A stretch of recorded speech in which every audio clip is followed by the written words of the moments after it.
Hi, this is David Worth, Director of Photography on Bloodsport and Director of Kickboxer. Hi, my name is Frank Dukes. Some of you might recognize my name from the movie Bloodsport. Jean-Claude Van Damme portrays me in the movie. Hello, everyone. This is Ernie Reyes Sr., the star in Surf Ninjas, and I played the character as Zatch. Hey, what's up, everybody? This is Ernie Reyes Jr. from Teenage Mutant Ninja Turtles and Cowabunga, dude. Hello, this is Dennis Chen, again from Kickboxer. This is Sarah McMahon, UFC Women's Fighter. This is Mohamed Kisi, alias Don Po, in the movie Kickboxer with Jean-Claude Van Damme. Hi, this is Tony Luke Jr., a.k.a. Joey the Nail Nardone. Hi, I'm Don the Dragon Wilson, also known as Jake Ray from Blood Fist. Hello, this is Haskell Von Anderson III.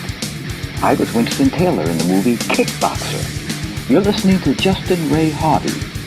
Justin Ray Harvey's life is a different culture. It's a different world. You better come to terms with that, or you won't last a heart.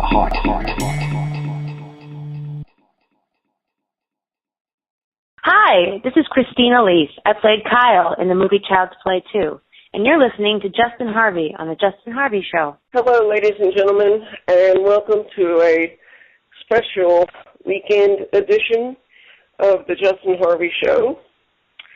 I have a very special guest today. If you are a Chucky fan, you are going to love today's broadcast. Today from Child's Play 2, I have none other than Christine Ellis, Kyle from the show. Welcome to my show, dear. And thank you. Thanks for having me. So, how are you doing this morning? I'm well. I'm good. Awesome. So to get things started, I understand that you have a book, but unfortunately, since I have been babysitting all week, I've not had a chance to read your book yet. So could you tell my audience about your book? Yes. I just published a novel called Bathing and the Single Girl.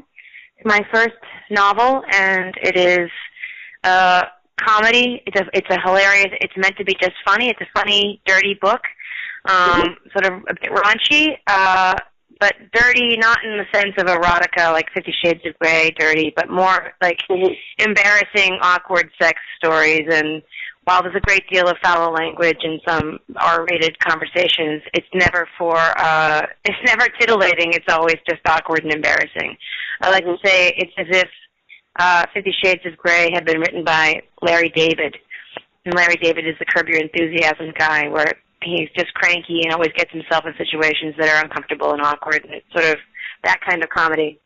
Oh, wow. So what gave you the idea to actually write this book? A couple of years ago, my screenwriting partner and I were attending these local theater productions called Four Stories and a Cover at the Upright Citizens Brigade Theater here in Hollywood, and what they were comprised of were 4 real-life essays written and then read by the person who had written them, and then somebody did a funny cover of a song. And they were great. The stories were really great. 2,000-word essays. And we challenged each other to do it, and she didn't ever do it, but I did, and I wrote my essay, and they accepted it, and I read it for them. And on the day that I had to read it, they were like, "Give us a name. How do we put it in the program? What do you want to call it?" And I was like, call it Bathing and the Single Girl. And they did, and it went really well, and the audience laughed, and someone said, "Hey, you really should have recorded that because you could prove to your agent that you're funny and might open up some comedy opportunities for you as an actress." And so I did it again and recorded it, and I posted that recording on Facebook.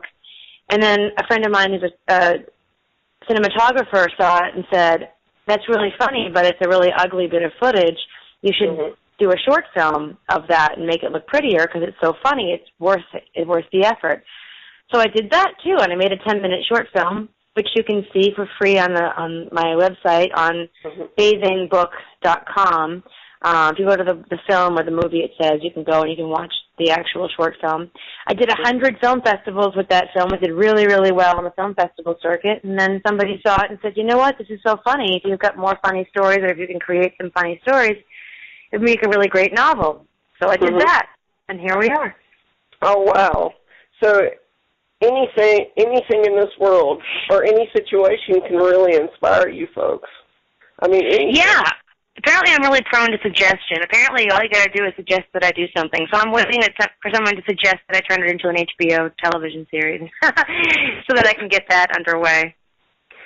And I recently finished watching Charm, and you were on there on an episode of Charmed as well. I did a little episode of that. It's funny. It's sort of too subtle, I think, for the viewers to notice. It was called, Witches. It was the women it was a little play they were doing on Desperate Housewives. It was called Desperate House Witches was the episode, I think. Mm-hmm. And there were 4 guest stars. Each of us were supposed to represent a different character from Desperate Housewives.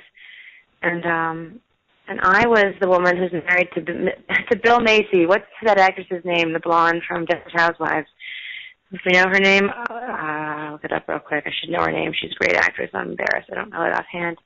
I'll give it to you in a second now. Hold on. Mm-hmm. Felicity Huffman. I played the Felicity Huffman character on Charmed, but it's very subtle. I think if you're not really like a super Charmed fan, you probably don't know that bit of trivia, but that's what they were doing. Oh, wow.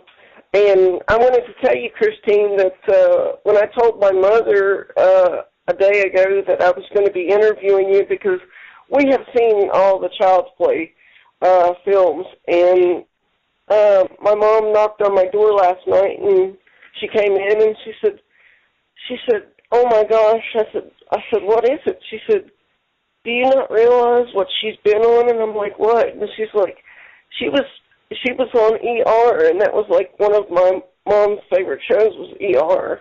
So. Yeah, it was a great show. So, tell us how you ended up on ER, because you were on several episodes of that.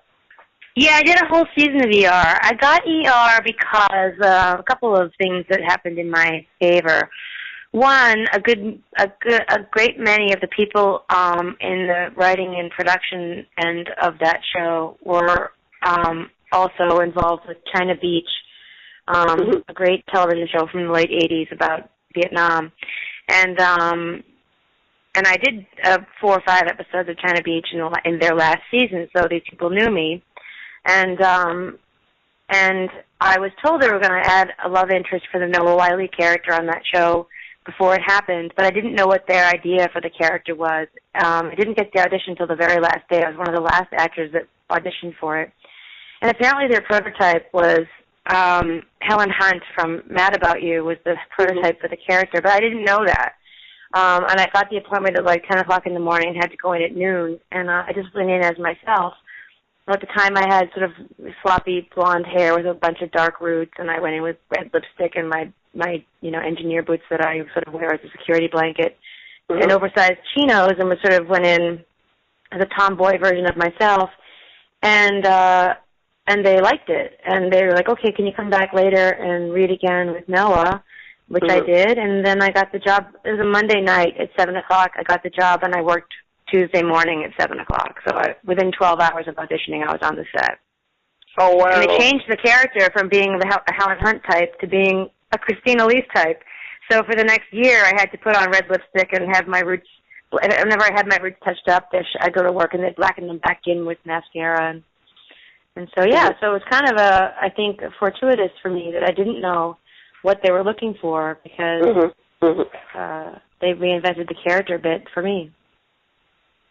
And you also worked on Law and Order Special Victims Unit. What was the cast like? Did they make you feel welcome when you worked on there? Or? They did. That's a great cast of old veterans. You know, like everybody's been at it for a long time. They're all living in New York for a long time too. New York gets a bad rap. New York is supposed to, people depict New Yorkers as brash and rude and unfriendly, when in fact they're really, really friendly. They're and I think it's just becomes if you're going to live in New York, you have to be okay with people are always touching you. Like you're on a train or you're at a corner waiting for the light to change, whatever, and it's so congested that people are literally touching your body every day that you don't know, and it sort of and you meet all kinds of people all the time, so it broadens your perspective on, on the world, and makes people comfortable with more things than people who live a more isolated existence might, have. And if you're an actor for that long, and you're a New York actor, New York, it chews you up and spits you out if you don't fit in, and so you learn. And so that show was great. Mariska Hargitay and I were acquainted from just being in LA and auditioning for the same things for years, and they were great. And my parents live in Boston. They came down to hang out in the set, and I let them be there, and they were friendly, and it was great. It was a great experience. And actually, I got that job because one of the writer-producers on SVU was one of the guys on ER. And so I got that job because I did ER, and I got ER because I did China Beach. So there's a sort of a fallacy that people like about it's all who you know, and how you get jobs is who you know. And there's a little bit of that goes on, but it's less what people think. It's less like I met that guy at a bar and now he's going to give me a job. That doesn't happen very often, but it does happen that you work with somebody and it goes well and they have faith in you and your talent or your ability to deliver or your professionalism or whatever. And that sort of thing can sort of domino affect jobs. And so, I got SVU because of ER. Oh, wow. That's amazing because I'm actually watching Law and Order Special Victims Unit on Netflix right now, and I'm like hooked. That's what I do at the end of my days is watch that. And so great show. Oh, absolutely. And before we jump into the whole Child's Play thing and Chucky, I wanted to tell you I found it funny to be a funny story. Like a mutual friend of ours who I met on Facebook. I was talking with her one night, and I told her that I had been searching for you for 2 years. So she said that, and I don't know where you were looking because I'm really, really public and really, really easy to get in touch with. My Facebook page is public. Anybody that requests a friendship, I accept it. And I have a ton of my book site. I have actor sites. I'm on IMDb, and all of those sites have contact information. So in the future, anybody out there that wants to contact me, just Google me, and they come up. So I'm glad you finally got me. I can't believe it's through somebody I went to high school with, whose name is McCarthy too. My real last name is McCarthy, and it's for Diane McCarthy, right? Yeah. And she's a really sweet lady because I told her of my show, and then I was looking for you, and she's like, I know her, and I'm like, really, you know her? So. Yeah, she does.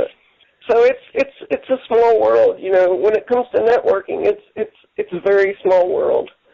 So of course, yeah. So, but let's go ahead and jump into Chucky here. How did you end up with that role in the sequel? I auditioned for it the way anybody would. I had an agent, and I was, and I got the audition, and I actually went in, and they didn't like what I did, actually. I didn't do a good job on the first audition, or I didn't get it right away, and they kept looking for somebody else. And when they didn't find what they wanted, they came back to who are the people that were almost, the near misses from the first round of auditions?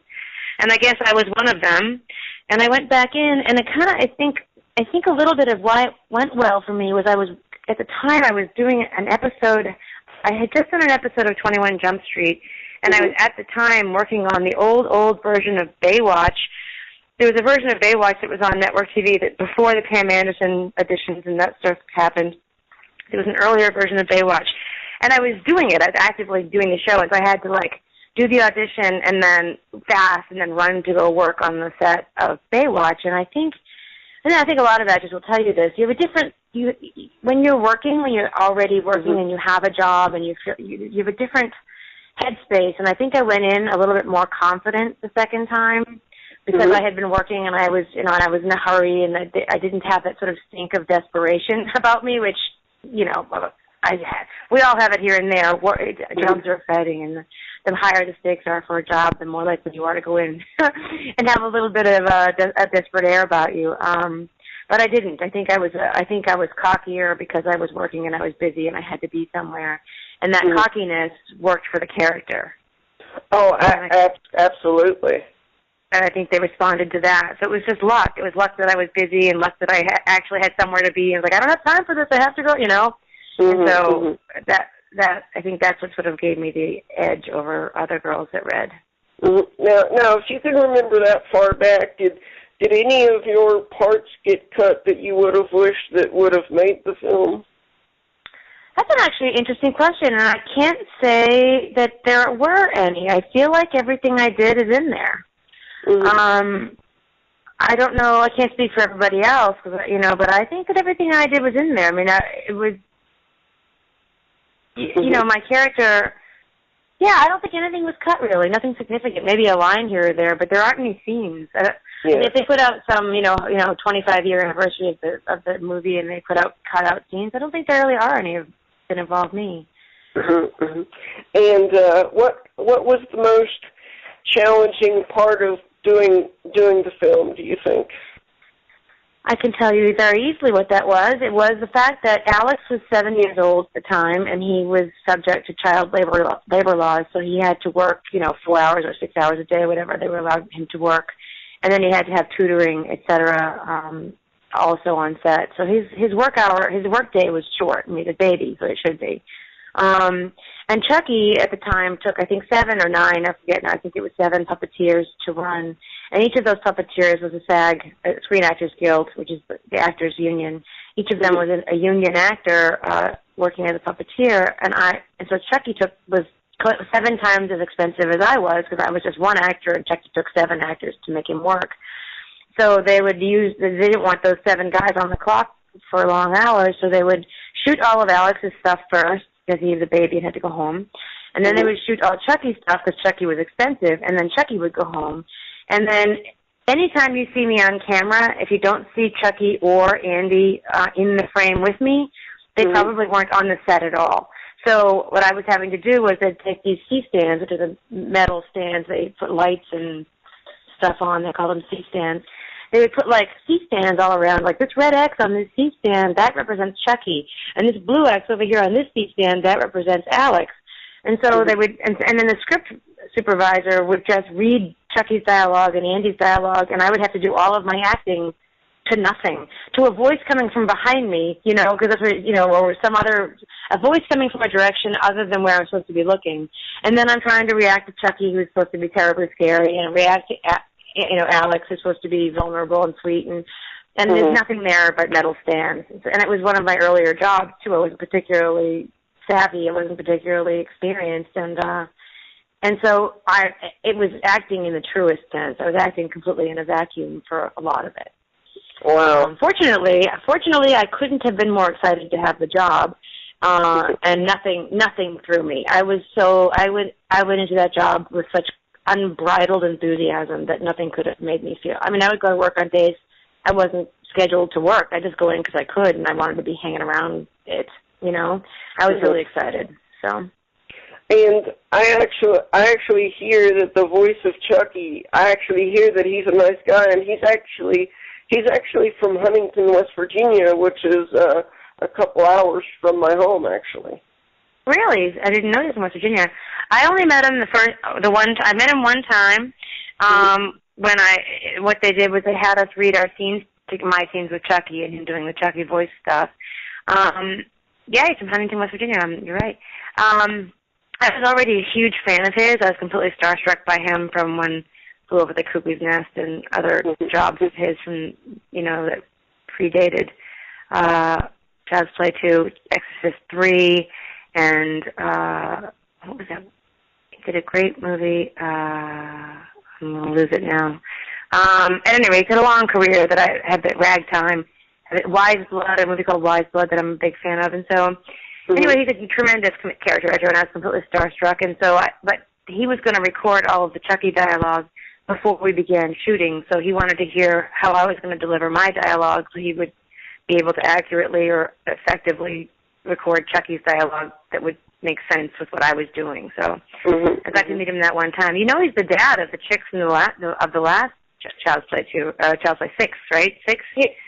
Yeah, that's what I was getting ready to ask you. I was going to ask you your thoughts on the new film, and I thought that his daughter did a wonderful job.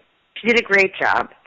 She did a great job. I have to be honest and say that I haven't seen any of them between 2 and 6. I saw 1 and 2. I saw 1, because I love it, and then I did 2, and I didn't see any of the ones in between until 6.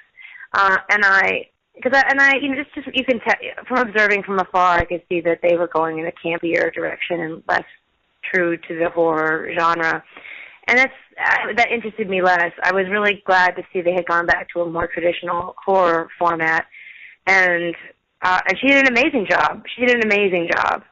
And I really enjoyed it. And so I hope they do a 7th, and I hope they ask me to be there, because if they do, I will be there with bells on. Oh, absolutely! And if they ever knew who I was and contacted me and said, "Do Chucky," I'd be absolutely. I'll do it for free. Yeah. So, because when I was a little kid, after that film, I mean, I look back at it now and laugh, but when I was a little kid, we were so scared of the film, we would not play with those types of dolls anymore when we were little kids. And, well, yeah. Well, it depends on how old you are, actually. By little, how do you mean over 6? Yeah. I was really, really young when I saw the first film, and me and my brothers would not touch those dolls, but we laugh at it now because we're like, we want a Chucky doll now. You know? Well, it's funny. I've done a couple of horror conventions, and I met a lot of fans of the whole franchise, and little kids under the age of 6 are I guess too young to feel threatened or really get the horror components of the whole series, and so they're huge Chucky fans, and they love it. I'm like, these kids' parents, like, you let this 4-year-old watch Chucky? Oh yeah, she loves it. But once they hit 6 or 7, then they start getting smart enough to think about boogeyman under their bed and that kind of thing. Then the terror, then the fear is too much. Then it becomes traumatizing. But it's funny that really, really little kids are into it. They still think it's funny. Oh, yeah. And I've heard a rumor that your character Kyle may come back one of these days for something. Well, I hope so. They actually asked me if I would be interested in playing a different character in the last movie, in 6, which of course I said yes. I don't know how many more times I can say yes. And but they shot it in Canada, and then Canada has certain rules about casting and how many people have to be from Canada in a movie, blah, blah, blah. So it was supposed to be the Brad Dourif's daughter, her mother, that character that dies off. I think they initially were thinking they might put me in that role. But they had to hire a Canadian actress, and she was great. The woman did a great job. So that didn't happen, but it might be more, frankly, I think it'd be more fun to go back as Kyle and not play a different character, but go back as Kyle. And it'd be even more fun to go back with Alex Vincent and go back as Kyle and Andy. I think that would be, because I've seen him in the interim, and I'm a huge fan of him as a human. He's grown up into a great guy, and it'd be really fun. So I'm hoping that, I know there's a lot of, Facebook pages and stuff trying to get them to bring Kyle and Andy back. And they did kind of bring Andy back the last time. So I think it's set up. They ended the 6th one really set up to bring Andy back for the 7th one, and I think if they bring Andy back, it's only natural they'd bring me back. I hope. I'm putting it out in the universe, because I would really love to do it. Don Mancini is a friend of mine, and I would really, that whole experience was nothing but positive for me, so there's no reason. I mean, I couldn't be more pleased by the idea of going back to it. Oh, absolutely. And Christine, I've got to say that you and Andy were the perfect combination, considering that you might as well say that you replaced his mother, because the girl that plays his mother wasn't in the second film. Right. So I don't remember. Does she goes into the nut house, right? Is that what happens to her character? Yeah, she goes to the nut house, and you don't see her in the film, but you kind of get the feeling that you replace her, but it was a really good fit. Yeah, thank you. And in another small world thing, Catherine Hicks is actually a friend of mine too, and the guy that created Chucky, Kevin Yeager, is the brother of a good friend of mine. So it's a very tight little incestuous world of people that I still know everybody. I still know people. In fact, I did a horror convention a year or two ago, and I sat in between Chris Sarandon, who played the cop in the first one, and Alex Vincent. And so it was the three of us, Chris Sarandon, me, and then Alex Vincent at this convention together. And so I feel like I know all the players, and everybody gets along, and it'd be like a family reunion to get everybody back together again. Yeah, like a Chucky reunion type thing. Yeah. I think the fans would absolutely go nuts over that. Yeah, I actually know Jennifer Tilly as well in my personal life. Wow. So I feel like I know everybody. You know, it was really fun. So take us through like a typical day with what you do now. Like, is it like very, very busy, or is it like calmer now, or take us through like a typical day? It's super anticlimactic. My typical day involves getting up very early. I get up probably 6:30 or so, and I go and get a cup of coffee, and I buy a donut, and I bring it home, and I share the donut with my 3 dogs. Then I typically go to the gym, or I hike to the Hollywood sign, or I do some sort of a workout. And then I come home, and if I'm not, I have a food blog that I called delightfuldeliciousdelovely.com, or dddblog.com, and I cook some food, and I photograph it lushly, I hope, and I post a lot of swear-ridden recipes on my food blog, and I do that. I have my book to promote, and I also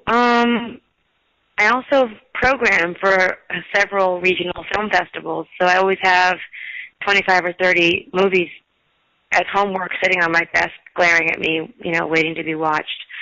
And I have auditions here and there to do as well. So there's a lot going on, actually, but a lot and yet not enough, you know. So yeah. Speaking of cooking, if you ever get a chance, it just started Sunday on Spike TV. There's a new show called Frankenfood, where people take foods that wouldn't normally go together, and it would actually taste good. One of my friends is a judge on there, so if you ever get a chance, check that out. It's on Sunday nights on Spike TV. So, and I wanted to get your thoughts on something, and then I have one last question for you. Okay. Would you find it interesting if Chucky and Freddy Krueger ever worked together?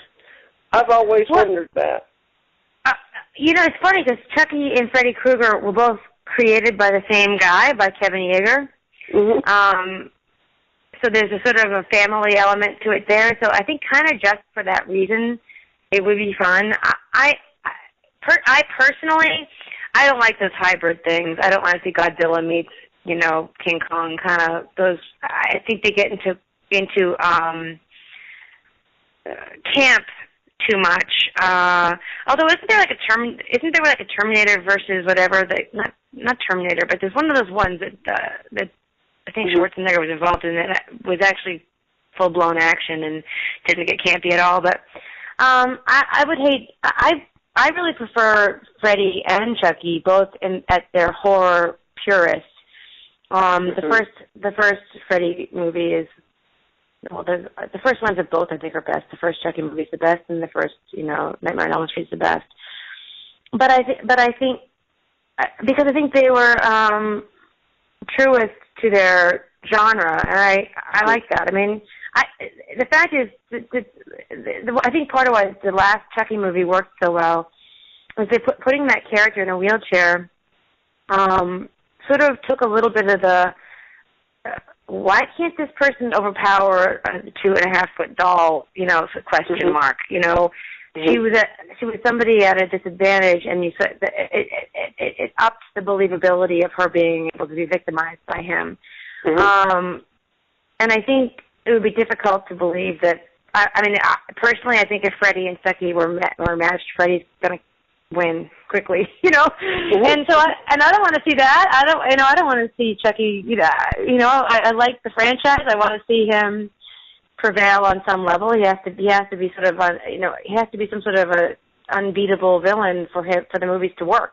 So even though he gets beaten ultimately every time, he has to find a way to come back. the pairing, like I said, because it's sort of a family run, the two of them together would be cute. But I think that I prefer they both stay pure and stay true to dark horror. You know, not get campy and silly.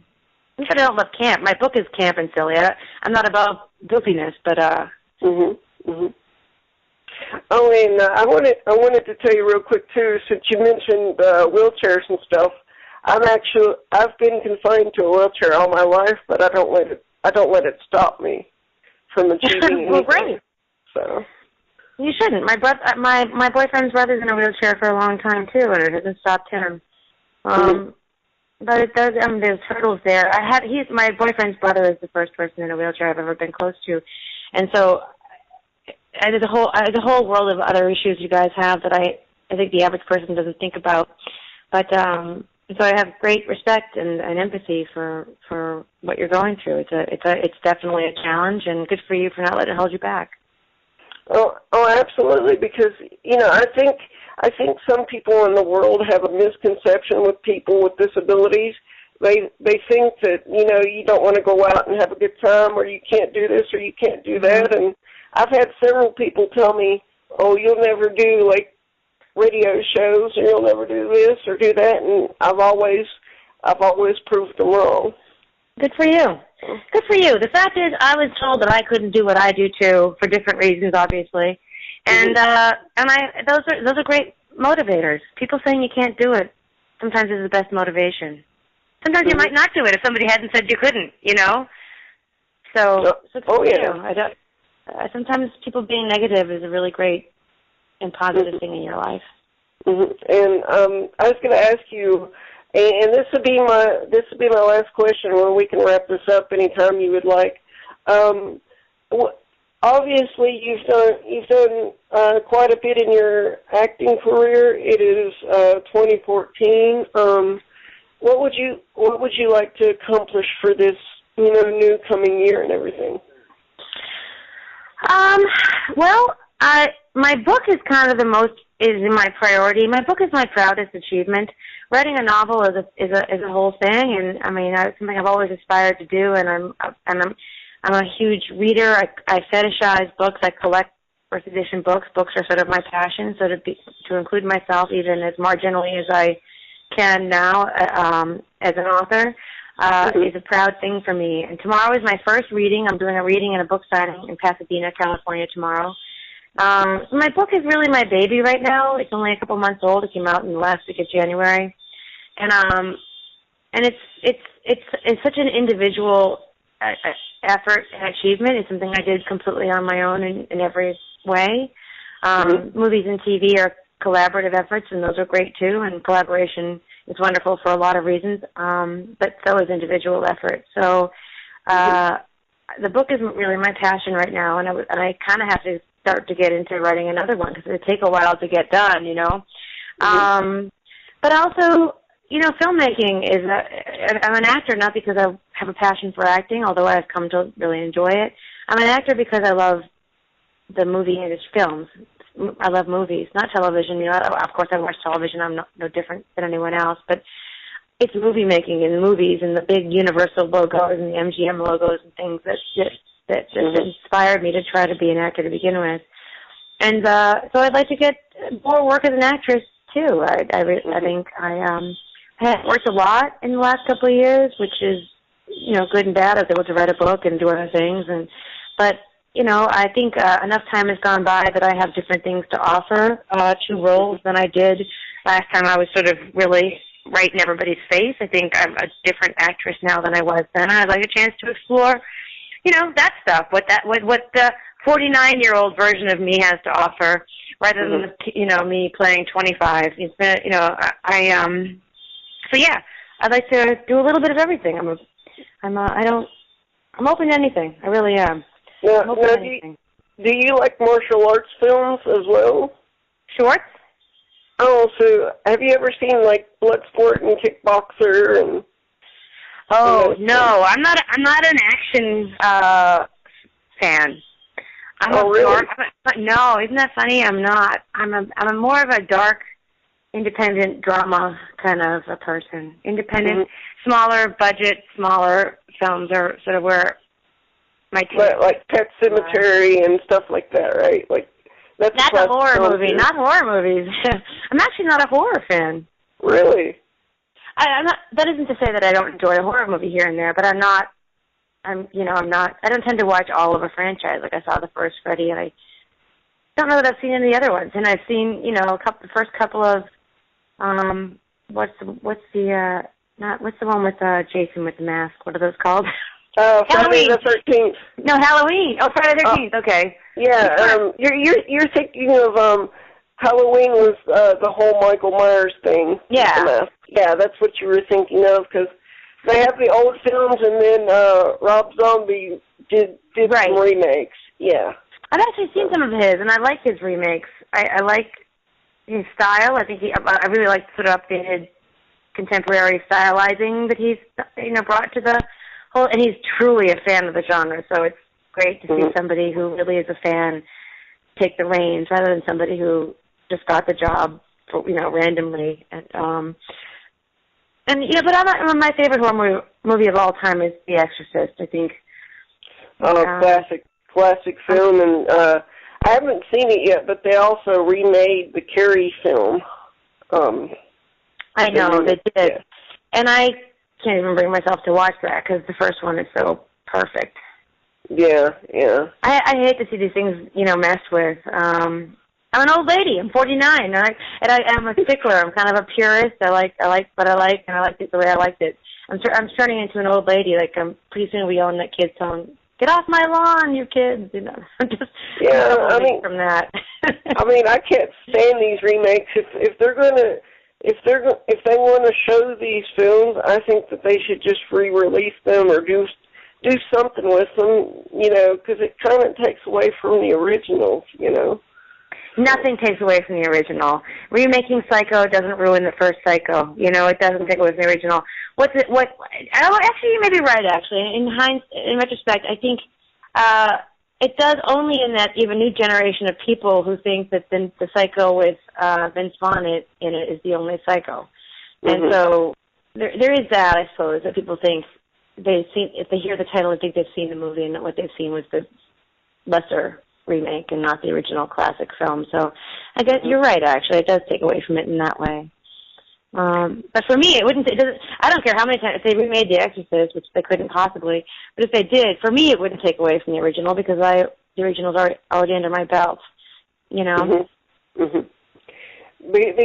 I'll give you an example. It's like, my little niece a couple months ago, she was talking, she was talking about, she loves the Karate Kid film and all this other stuff, and, she's like really, really young, and then I was like, oh yeah, Unky loves that one, and then she's like,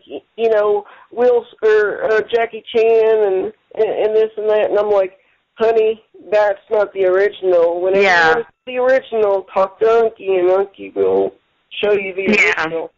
So, that's what gets me. These kids get confused, and think that the remakes are the originals, and that kind of just rubs me the wrong way. But that's inevitable. The fact is, how old are you? I'm actually 28 years old, so. You're a baby yourself. So good for you for having some classic film information, interest and watching the old stuff. But this is a natural progression. All of us, I'm old enough to be your mother, literally, and so imagine how I feel about the kids these days, But that's just how it goes. Every generation looks back at the younger one and shakes their head and says, you don't get it. You don't get what's important. You don't get what class is or what, it's just, that's life. We get cycled out, and that's okay. It's okay, because, there's a lot of new things that we all love that wouldn't have happened if somebody wasn't, spending more time thinking about the future and less time on what's already happened. So that's just life. Oh, absolutely. And eventually, I don't know how I'm going to do this, but eventually I actually want to try acting because I think it would be a good challenge for me as well. And challenge for everybody. Yeah. That's a hard one. and I could honestly say I think I could bring a lot to the table. So, you know. Of course you could. I mean, have you taken any acting classes? Actually, no, I haven't because we don't have any around here in West Virginia at the moment. But I'm going to try when they. I think they're going to reopen the place. I think. So. No, you should. You should. Because I mean, I think it would be fun. You know. Yeah. My boyfriend and his brother, who is wheelchair bound, he's a writer-director. He's out there doing it. He's hustling and raising money and writing and directing, and he doesn't want to act. It's a different world. But the fact is, there's opportunities for you. And even like I said to you earlier about when I read for ER, and it's actually true with 90210 as well, that the character had been, their vision of what the character should be was very different from the me that they ended up casting. And I think that's true for people in your position. Like, there's characters that may not be written as wheelchair bound, but if you get in and read, you have a whole different set of life experiences to bring to the table, and there's no reason they can't change a character who wasn't conceived as wheelchair bound as to being in a wheelchair. There's no reason they can't. It's a very interesting choice and a very compelling choice. So you shouldn't be discouraged. Absolutely, because I told my family, and not to take anything from Chucky's daughter, but when I saw that film and studied it really well, I said she did a fantastic job, but I said I would have been a perfect fit for that film. I would have been perfect for that. Right. So, you know, to give it more of a realistic type, you know, thing and being in that situation and having to run from like a killer doll, it would have just meshed really well, I think. Yeah. But like I said, I don't think if you do in fact go to pursue acting, don't feel like you need the only opportunities for you are the ones where the character's been preconceived as being in a chair. I think if you get representation and you I think that I know I taught an acting class in Portland one time, and there was a man in the class with cerebral palsy, and he had motor skill issues and speech issues, and the class I taught I didn't anticipate somebody with any kind of physical handicap in the class, so none of the material I gave was pandering to that. He had to read the same scenes everybody else did, and and I'm telling you, he was the most compelling actor choice in every situation. He just brought something so much more compelling to every role. Things that he would never normally, like A-type personality, like ball buster, like Sigourney Weaver type character. And he brought sort of a vulnerability to it that made the thing so much more interesting. So don't think that all you can your opportunities are bound by somebody else already thinking chair, because if you're a talented actor, you can really do anything, and you can make any role that much more interesting. So just keep that in mind. Oh, absolutely, because I tell people all the time, because of my CP that I've got, I said, sometimes I feel like I'm the lucky one when people have to walk in buildings. I get to drive in buildings.